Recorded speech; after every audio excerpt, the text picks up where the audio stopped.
5 things that make marriages work, and it's not love. Let's talk about it. Hi guys, my name is Fadekemi. If you're new here, welcome. I've been married for 7 years, and I believe that these are things that I have noticed over time, not just in my marriage, in other people's marriages, friends, family, enemies, folks, neighbors, that I've seen that, these are things that have affected people's marriages that people don't know. First thing that I'll say actually makes marriages last, is something called emotional safety. When it comes to marriage, romance is not the only thing. And I think that when people say love is not enough, that's what they mean. They feel like, love is about, romantic, sex, the enjoyment, the romance part, but that's not all there is to love, right? So when it comes to emotional safety, can you be safe with your partner? Marriages that don't feel joyful, marriages that don't feel loving, marriages that don't feel great, is because one partner has lost that emotional safety with the other party, emotional security. Can you in your marriage, can you laugh together? Can you say your feelings without knowing that it will be used against you later in the future? Can you be vulnerable? Can you cry? Can you just say, there are some marriages right now that the wife cannot cry before the husband because she's like, why would he see me cry? She already feels macho. The husband too cannot express himself. He cannot express his financial, you're feeling maybe imagine, I watched a movie one time where the guy lost his job and he couldn't tell his wife. He kept trying to go to work. He was just leaving the house, living there. I'm like, what kind of marriage do you have that you're not emotionally secure and safe enough to say, I lost my job? Marriages that thrive are marriages where both parties, not just the wife. Okay, I don't want it to look as if it's only the women that feel. No, before we continue, please, I just want to crave your indulgence. 1 minute, it will even take you 1 minute. I need you to please hit the subscribe button, give this video a thumbs up. You see that thumbs up sign you're looking at? Just click it, tap it. It won't even cost you anything. Tap it. Then also leave a comment saying I am blessed, or leave a comment saying my marriage will work. Yes, that's such a beautiful comment to leave. Thank you. Now let's continue the video. Both parties can be vulnerable with each other. Both parties can say, yes, we love each other, we will give everything, we will be so emotionally secure in each other that I can tell you everything that is going on with me and you won't use it against me. You won't come back later and say, oh, that's how that time you did this. Where I can be safe, I can tell you how I feel about a particular matter and you won't just sweep it under the rug. Emotional safety is real, and I realize that over time many couples lose that emotional vulnerability where this is my person. Number 2 is shared vision and mission. Listen to me. A marriage that will thrive is a marriage where both of you have the same shared mission and vision, and the fact that you guys will grow. I am not the same Fadekemi that he married 10 years ago. Same with my husband. My husband is not the same person I married 10 years ago. But guess what? We must still have that shared mission and vision. Love will not be enough if both of you have different mission and vision for your life. For example, you love each other. Yes, you can love each other so much. But yet, one person believes, I want to give birth to my children in Canada. I want my children to be Canadian citizens. I want to be based in Canada. I want to be going on vacation in Dubai every summer. I want to go to Istanbul. I want to go to Italy. I want to tour the world. But the other guy that feels that, oh, this is Nigeria. Let's build Nigeria. I'm passionate about Nigeria. I want to have a political career in Nigeria. Love will not be enough when both of you have such differing views, differing vision, differing mission in life, value system, how you see things, perspective.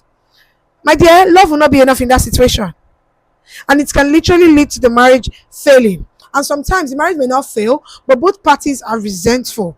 They are not happy. One party may be happy because they are living the life that they want. The other party will not be happy. So romance cannot solve this one. Both of you have to sit down and say, where are you going in life? Where am I going in life? Another thing that actually makes marriage thrive and that may cause a marriage failing is the consistent effort. When you start putting when you're consistent in the small things, the consistent small things, let me call it like that. When you're consistent in the small things, it actually helps to grow the marriage. The simple thank you, the simple, I actually started learning how to say thank you when my husband maybe drops money for the month, or he just gives a gift or something, just says, oh, take money for this, or he just does something. Don't be so, is it not his job? Just say thank you. The consistent small things. It's not only going for vacation, it's the small gifts. He just decided, oh babe, I saw this parfait, I know you want parfait, I bought you parfait. It's the small gestures. The small gestures lead to the big things. And it's in the other way too. It's with the marriage will be failing when the small things, you are sweeping them under the carpet and you're not doing anything about it.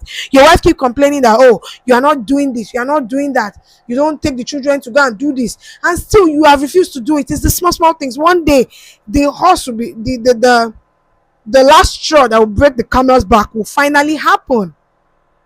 The consistent small things really matter. Now, this one is very important. It is respect even during conflict. This is another thing. You guys may love each other, but because you just have anger issues, and because you're just trying to win your argument, you're just trying to make him see your point, make her see your point, while you're arguing, you may start to disrespect each other. You will not know, especially if you're used to it. You will know when you start saying, are you even mad? It's like you're stupid. You need to listen to yourself. Are you not dumb? Resist the urge to insult your partner even during arguments. You can disagree without disrespecting each other. You don't have to, go below the belt in your insult. Maybe you guys are, talking about something really heated, and then you say, that's your mother now. Is you know your mother that also does it? Did your father not leave your mother too? Come on, don't be low. Don't be too petty. This is your husband. You guys have to have the understanding that both of you are fighting on the same side.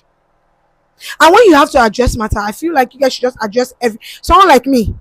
We address it, we'll sit down and talk about it. So I will not start thinking of something that happened 3 years ago and start saying, 3 years ago you did this, I was offended, I kept quiet. No. And while I agree that, they always say communication is key, right? Communication is key only if you're communicating properly. So I agree that, it's not everything that you now start trying to just always be nagging, complaining, yes. But then when something is hurting you, both parties should be able to talk through it. And that's why emotional safety was the first topic. So when you see your wife saying, I feel bad about this, don't start saying, you go, you like complaining, move on now. No. Be empathetic towards your partner's, feelings about situations. So that when you are addressing the matter, you can adjust the matter. Don't sweep things under the rug. So that when you want to now fight about one matter, you will not start bringing last year's matter or 20 years ago matter. When I'm having arguments, even with friends, if I'm having an argument with you and you start bringing a matter that we have forgotten, I'm weary of you. I can't trust you. I can't trust that you're not keeping me in your mind. Number 5, another thing that makes marriages thrive and not fail is when you have healthy boundaries with other people. People who don't have boundaries, I can't stand them. Okay, you have to have healthy boundary. So you are at work, fine, you have friends at work, they talk, they do everything. When you get home, you can't now be picking phone, be gisting with that female colleague or that male colleague that you know that your wife is weary of, your husband is weary of. Then you are now kicking. Thank you, Jare. You've been in the office with the person, you got home, and sometimes it may even be the same sex, maybe a friend too. It's not that it has to be the other sex too all the time. Then you get into the kitchen, you are cooking, you are gisting with this person like you're not going to see the person at work. Meanwhile, your husband, your wife is there. I think healthy boundary is very important. Even in family, you have to be able to know when to tell your family that, hey, you're overstepping. Okay, don't talk to my husband like that. Don't talk to my wife like that, especially men. You have to learn how to tell your family to stay their place. Your family must give your wife the respect that they give you, and they must give your husband the respect they give you. So if your family does not respect you, that's even a problem. Because they don't respect you, they cannot respect your wife or your husband. But jokes apart, they must give them respect. Even if, for example, maybe the husband is quite older than the wife, and maybe there's somebody that feels that she's not my mate, respect her. She and your husband, they are one. She and your brother, Jerry, she and your brother, they are one. That's the truth. So learn how to create healthy boundaries with family members, with friends, colleagues. let people know that this is my wife. You don't cross this line. You don't call me at this time. You can't call me at 11 p.m., 10 p.m., and I'll pick your call. Why? That's family time. Family time is family time. So as a couple, you must protect your boundaries, protect your space. The friends, the family, even when it comes to your children. What maybe one family member come and say, give this agbo to your child. You and your husband must stay on the same place and say, oh no, we don't do that in our family. We don't give this. It's not that the husband will say, just use it now, it's part of our tradition. And you are saying no, it's against Christianity. That's already a problem. Both of you must be on the same side. I know I said 5, but this one's also really important. Money. You must have aligned money values. Aligned money values. This is my final point. See, a marriage that will thrive. See, I don't know if you have read about it, but research actually shows that money is one of the top reasons why people actually get a divorce. Okay, debts can cause problem. When one person is in serious debt and the other person is, trying to save, the marriage will not work. Now you are owing somebody 200 million. Me that I just started my life. Kilo day. How did you get there? From betting? All those things. You marry a man that likes betting, always in one bet app or the other, and you are there thinking of your life. You are wondering why people don't have money. You don't know that he has been betting. You don't know he has been borrowing. You don't know he has been gambling. These things, you may love the person, but let me tell you, your love will start getting clouded when this person starts doing these things. So it's very important for us, as if you are single, start checking these things. And if you are married, I think this is even majorly for married people. When you start seeing these signs early, it's good to start curbing them. You too, when you know that you are the spouse that is always overspending, curb it. We don't have to tell you, So as married people, and I feel like this one may be majorly for married people, start checking these things I mentioned. Emotional safety. Are you emotionally safe? If not, start creating that atmosphere for emotional safety in the home. Are you having the same shared vision? If not, sit down and realign your values again. So I hope that this video has really been helpful. If it has, leave a comment. Tell me what you think about this video, and let me know in the comment section, what are your thoughts? What do you think I did not mention that makes marriages thrive and makes marriages fail? Leave a comment saying my marriage will work, and I'll see you guys in the next video.